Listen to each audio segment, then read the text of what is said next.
Nah ini kan kita udah ngomongin soal apa itu diseksi aorta ya. Mungkin orang pengen tahu, kok bisa robek? Apa yang bikin pembuluh darahnya bisa robek? Untuk penyakit diseksi aorta atau robeknya dinding dalam pembuluh darah aorta ini, faktor penyebabnya sebenarnya banyak. Tetapi predisposisi atau faktor utama adalah pertama, hipertensi. Darah tinggi ya, hipertensi. Kedua, faktor usia ya mempengaruhi, tapi tidak semua orang yang usianya tinggi pasti terkena, tidak.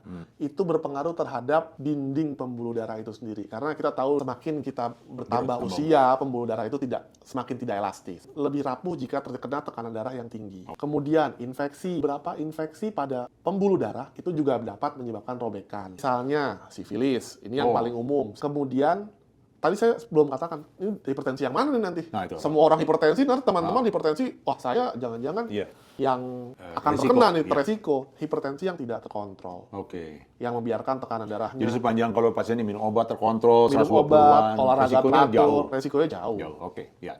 Jadi ini bisa terkena memang pada usia yang beragam ya.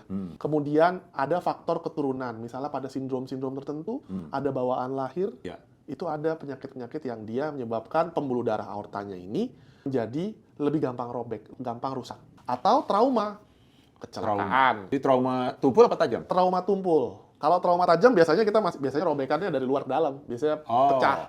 Kalau trauma tumpul? Trauma tumpul ini yang kita pernah dapat 2 kasus, ini adalah belang trauma akibat kecelakaan mobil.